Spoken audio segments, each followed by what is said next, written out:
आप देख रहे हैं मिरर मीडिया। मैं हूं आपके साथ चंद्रा सिंह। स्वागत है आपका जोहार झारखंड में। चलिए रुक करते हैं अब तक की सुर्खियों पर।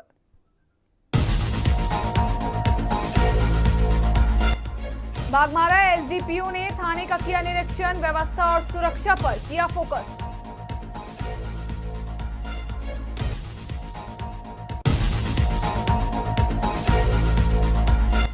पीड़ित से मिले जनता मजदूर संघ महामंत्री, हमले पर कार्रवाई की मांग।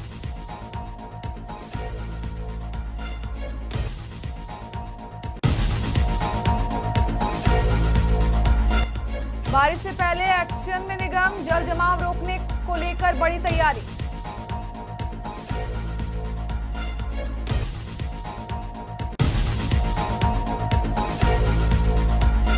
रांची में पानी पर बवाल, सड़क पर उतरे लोग, जाम के बाद मिला आश्वासन।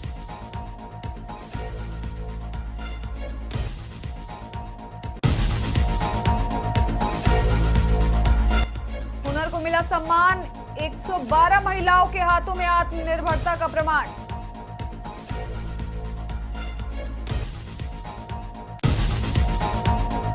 अब खबरें विस्तार से।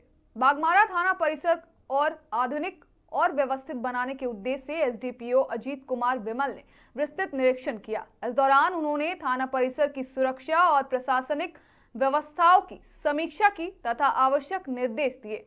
एसडीपीओ ने पुलिस अधिकारियों और जवानों की परेड की सलामी लेने के बाद पुराने जर्जर भवन को हटाकर नए थाना भवन के निर्माण की बात कही। उन्होंने साफ सफाई की बेहतर व्यवस्था के लिए थाना प्रभारी अजीत कुमार की सराहना की और आवारा पशुओं के प्रवेश को रोकने के लिए मुख्य द्वार पर लोहे का बैरियर लगाने का निर्देश दिया। वार्षिक रूटीन निरीक्षण के क्रम में हम लोग यहाँ पे आए हुए हैं और हर वर्ष हम लोग निरीक्षण करते हैं। एक अनुमंडल पुलिस पदाधिकारी अपने क्षेत्र के सभी थानों का निरीक्षण करते हैं। उसी क्रम में आज हम बाघमारा थाना का निरीक्षण के लिए आए हुए हैं।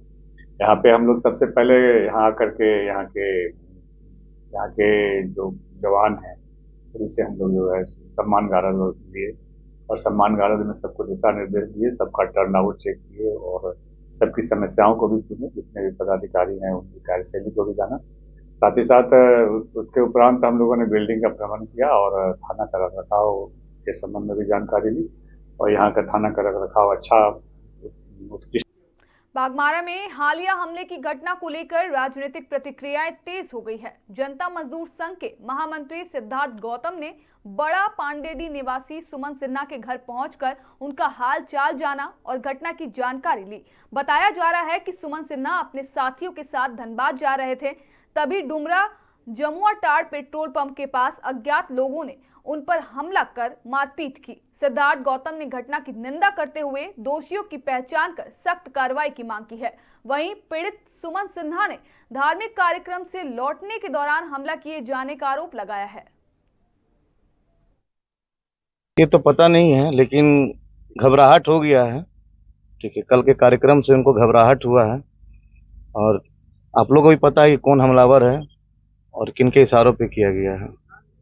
क्या दिक्कत हो रहा है अगर आप किसी और को यहाँ बुला रहे हैं धार्मिक किसी और को क्या दिक्कत हो रही है? उनको बौखलाहट हो गया कि हमारा जमीन छीना जा रहा है।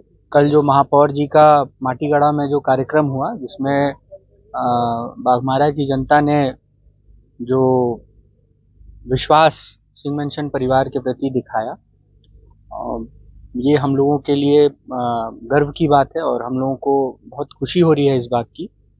लेकिन दुर्भाग्य ये है कि बाघमारा में आज के समय में किसी को अपना चुनाव करने की जो है लोगों को ऐसा लगता है कि उनको इजाज़त नहीं है। लोगों को स्वतंत्र रूप से सोच रखने की उनको इजाज़त नहीं है। कहीं ना कहीं मैं मानता हूं कि बाघमारा में जो है गुंडागर्दी चरम सीमा पर। मॉनसून से पहले धनबाद नगर निगम ने शहर को जल जमाव और गंदगी से बचाने के लिए कमर कस ली है। निगम क्षेत्र के 5 अंचल धनबाद, झरिया, कतरा, सिंदरी और छाताटाड़ में विशेष सफाई अभियान चलाया जा रहा है। नगर आयुक्त आशीष गंगवार के अनुसार प्रत्येक अंचल में 15-15 कर्मियों की टीम बनाई गई है और कुल 75 कर्मी प्रतिदिन नालों की सफाई, कचरा निष्पादन और जल निकासी व्यवस्था को बेहतर बनाने में लगे हुए हैं। निगम ने ऐसे संवेदनशील इलाकों को भी पहचान की है जहां हर साल बारिश के दौरान जल जमाव की समस्या सामने आती है। इन क्षेत्रों में विशेष निगरानी रखी जा रही है। साथ ही निगम बोर्ड की बैठक में जरूरत पड़ने पर पानी निकासी मशीनों की खरीद या किराए पर उपलब्ध कराने का निर्णय लिया गया है ताकि लोगों को बरसात में राहत मिल सके। मानसून के लिए हम लोगों ने हमारे चूंकि अंतर्गत 5 अंचल आते हैं, कतरास, छाताटाड़, सिंदरी, झरिया और धनबाद। हर एक अंचल के लिए हम लोगों ने 15 लोगों की डेडिकेटेड टीम बना रखी है जो नाली का साफ सफाई रेगुलर कर रही है। तो कुल मिला के हम लोगों के 75 कर्मी ऐसे हैं जो प्रायोरिटी बेसिस पे पहले बड़े नाले, फिर उसके बाद उससे छोटे, फिर सबसे छोटे नाले की साफ सफाई में काम कर रहे हैं। दूसरा, जो पानी की समस्या होती है, हम लोगों ने ऐसे जगह चिन्हित करी हुई है जहाँ पर पानी का भराव हो जाता है। तो उसके लिए हम लोग मशीन रेंट पे, बोर्ड की बैठक ने भी पारित करा है कि या तो मशीन का क्रय कर लीजिए जो मशीन पानी को निकालती है, या फिर उसको रेंट बेसिस पे। तो अभी के लिए हम लोग रेंट बेसिस पे ऐसी मशीन हायर करेंगे, जहां जहां पानी का कंप्लेंट आएगा जमाव का, वहां से पानी का निकालेंगे। राजधानी रांची के लोअर बाजार थाना क्षेत्र में पेयजल संकट से नाराज लोगों ने मुख्य सड़क जाम कर नगर निगम और स्थानीय पार्षद के खिलाफ प्रदर्शन किया। लोगों का आरोप है कि लंबे समय से पानी की समस्या बनी हुई है और शिकायतों के बावजूद समाधान नहीं हुआ। सूचना पर लोअर बाजार और हिंदी पीढ़ी थाना पुलिस मौके पर पहुंची। पुलिस की मौजूदगी में पार्षद ने गुरुवार से रोजाना 2 से 3 पानी के टैंकर उपलब्ध कराने का आश्वासन दिया, जिसके बाद लोगों ने जाम हटा लिया। हालांकि अस्थायी समाधान नहीं होने पर दोबारा आंदोलन की चेतावनी भी दी गई है। नहीं सुन रहा उसका ये कह रहे हैं कि आप लोग को नहीं लगता कि हम गलत वार्ड पार्षद को चुन लिए? नहीं, पार्षद सही है, पार्षद सही है। मेयर बोलते हैं नहीं सुनता है। पार्षद लोग हम लोग का ठीक है, पार्षद जाके बोलते हैं मेयर को, मेयर सुनेगा तब तो। 4 बजे भोर में सब बोलता है पानी खुलता है, हम लोग 3 बजे से जागते हैं, हम लोग बीमार पड़ जाएंगे पानी का चलते जाग। बोकारो थर्मल स्थित डीवीसी के CSR कार्यालय में महिलाओं के कौशल विकास और आत्मनिर्भरता को बढ़ावा देने के लिए समारोह आयोजित किया गया।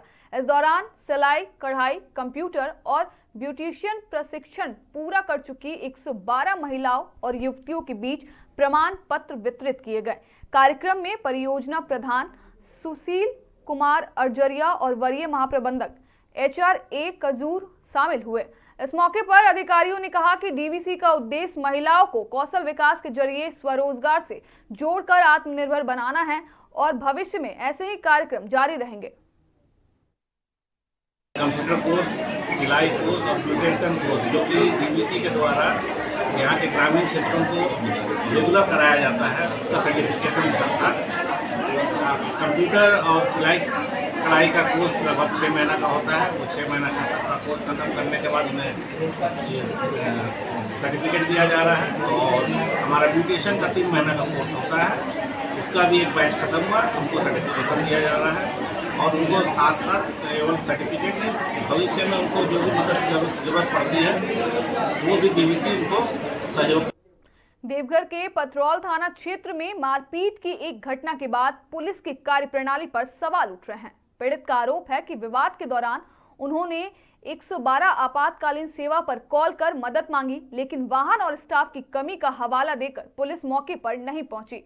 पीड़ित का कहना है कि थाना में लिखित शिकायत देने के बावजूद समय पर कार्रवाई नहीं हुई और बाद में नामजद लोगों ने उन पर हमला कर दिया, जिसमें वे गंभीर रूप से घायल हो गए। प्राथमिक उपचार के बाद उन्हें बेहतर इलाज के लिए देवघर रेफर किया गया। परिजनों ने आरोपियों की गिरफ्तारी की मांग की है। हालांकि मामले में पुलिस का आधिकारिक पक्ष अभी तक सामने नहीं आया है। बाल पकड़ के घिस के हमको अचानक ले गया, बोला कि उनको बांध के करंट लगा के मारना चाहते हैं। तो मेरा बाल घिस के उसका मेरा हाथ मचल के और पैप लेके पूरा मारे, पूरा शरीर में। और उसके बाद जबरदस्ती हम उसका मुंह नोच के और भागे। कि जैसे गांव में छोटा मोटा बच्चा लोग झगड़ा हुआ होता अपने खेलते खेलते में, वही मामला था। उसी में वो सोच लिया कि बस उनका कि मेरा ही बच्चे को मारा है। लेकिन हम लोग फिर भी नहीं चाहे झगड़ा करना, तो हम लोग बोले कि ठीक है जो हुआ सो हुआ, तुम ही मारा तुम ही बढ़ा रहा। लेकिन फिर वो जब तक हम लोग समझाने गए तो पीछे से रड और कुल्हाड़ी लेके गए और पाई। कब की घटना है? कल शाम 5 बजे, सुबह 4:30 के 5:30 के बीच में। कितने लोग थे वो लोग थे। झारखंड की 2 राज्यसभा सीटों के चुनाव परिणाम आने के बाद राजनीतिक बयानबाजी तेज हो गई है। एनडीए समर्थित परिमल नाथवानी और झामुमो उम्मीदवार बैजनाथ राम ने जीत दर्ज की, जबकि कांग्रेस प्रत्याशी प्रणव झा को हार का सामना करना पड़ा। नतीजों के बाद सभी दल समीक्षा में जुट गए हैं। भाजपा प्रदेश अध्यक्ष आदित्य साहू ने जीत का श्रेय पार्टी की रणनीति को दिया, जबकि राजेश कश्यप और कांग्रेस प्रत्याशी प्रणव झा ने हार के कारणों की समीक्षा की बात कही। वहीं जेएमएम विधायक उमाकांत रजक और मंत्री दीपिका पांडे ने भी परिणामों का आकलन करने की बात कही है। देश का इस राज्य का यदि कोई भला कर सकता है तो कर सकते हैं नरेंद्र मोदी। काम बोलता है, काम दिखता है, और काम के बदौलत आज परिमल नाथवानी जी जीतने का काम किया। लोकतंत्र में किसी तरह का कोई प्रतिष्ठा नहीं है। चुनाव है और चुनाव में लोगों को मत देने का अधिकार है। लोगों ने अपना मत दिया और जिसको अधिक मत मिला वो चुनाव जीता। ये अभी हम उसको समीक्षा करेंगे पांडे जी की, हम कहाँ चूक हुई है, हम उसको समीक्षा जरूर करेंगे। लेकिन आप लोग जो आरोप लगा रहे हैं कि धनबल जीता, तो बिकाऊ कौन है आप में? मैंने कहा 81 एमएलए है, 81 माननीय सदस्य हैं और 81 में यही वोट का डिवीजन होना था। हमको कम मिला, हम उसको समीक्षा। लेकिन बार बार आप ही को कम क्यों मिलता है? राष्ट्रपति का चुनाव हो तो भी आप कम हो गए, टूट गए। राज्यसभा का चुनाव हो तब भी आप ही टूट गए। तो कौन है ब्लैक शिप? पता क्यों नहीं करती है कांग्रेस? निश्चित तौर से कांग्रेस पता करे। कांग्रेस को डीपली जा रही कितना वक्त से कांग्रेस मजबूत होगा, डर नहीं लग रहा है। बोला ना, आ रहा पीछे बोलने के लिए आ रहे हैं हम लोग। तो हो गई इसका जो वहाँ बैठे थे, बताइए कौन जीता। लेकिन मेरे अपने ख्याल से कांग्रेस जीता है, कांग्रेस हार रही है। कांग्रेस आंकड़े नहीं है, आंकड़े नहीं है हमारे पास। आप सब जानते हैं, आप लोग से कुछ छुपा हुआ नहीं है। फार आप जानते हैं कि हम जीते हैं। आज से कांग्रेस का खेला शुरू होगा। हम लोगों ने इस चुनाव को माननीय मुख्यमंत्री जी के नेतृत्व में लड़ा। कांग्रेस और बैठ रहा है और जो संभावनाएं व्यक्त की जा रही हैं वो चिंताजनक तो जरूर है, लेकिन उस पर हम लोग उचित कार्रवाई और निर्णय लेंगे। पक्ष में कितने मत मिले वो तय करता है कौन विजेता। 2 सीटें थी राज्यसभा के चुनाव के लिए, 3 उम्मीदवार थे। विधायकों ने जो मत दिया उससे 2 उम्मीदवार विजय हुए। एक हमारे दल के झारखंड मुक्ति मोर्चा के वैद्यनाथ राम जी, उनको मैं बहुत बहुत बधाई देता हूं, बहुत शुभकामना देता हूं। और दूसरे जो आजाद उम्मीदवार थे परिमल नाथवानी जी, उन्हें भी शुभकामनाएं देता हूं। उनके पक्ष में मुझसे ज्यादा मत मिले। मैं उम्मीद करता हूं कि वो झारखंड के लोगों के लिए, उनकी बेहतरी के लिए काम करेंगे। आपके पास इस मौके पर मैं यही कहना चाहता हूँ, इस मौके पर मैं इतना ही कहना चाहता हूँ। दोनों उम्मीदवारों को बधाई देता हूँ, दोनों विजयी उम्मीदवारों को बधाई देता हूँ और आपसे फिर कभी बहुत मौका होगा फिर बात करूंगा। और बाकी जो सवाल है आपके, वो हमारे संगठन के लोग, जो हमारे नेता। राज्यसभा चुनाव में जीत दर्ज करने के बाद नवनिर्वाचित सांसद परिमल नाथवानी ने भाजपा के सभी विधायक मतदाताओं का आभार व्यक्त किया। उन्होंने कहा कि आगामी कार्यकाल में उनका विशेष फोकस ग्रामीण क्षेत्रों पर रहेगा, ताकि गांवों तक विकास की गति को और मजबूत किया जा सके। परिमल नाथवानी ने कहा है कि वे झारखंड में जनप्रतिनिधियों और लोगों के साथ बेहतर समन्वय बनाने की दिशा में काम करेंगे। इसी क्रम में उन्होंने राजधानी रांची में जल्द राज्यसभा कार्यालय खोलने की घोषणा की, जिससे राज्य के विधायकों को कार्यों के लिए बार बार दिल्ली नहीं जाना पड़े। साथ ही उन्होंने राजनीतिक संदर्भ में यह भी कहा है कि जिस तरह पश्चिम बंगाल में भाजपा को ऐतिहासिक सफलता मिली, उसी तरह आने वाले चुनाव में झारखंड में भी राजनीतिक माहौल बदल सकता है। उनके इस बयान के बाद राजनीतिक चर्चाएं तेज हो गई है। आपको मालूम है कि मैं पहले 2008 में 2014 में भी मैं आया था। उस टाइम पे भी मुझे बीजेपी ने अपनी तरफ से समर्थन दिया ही था।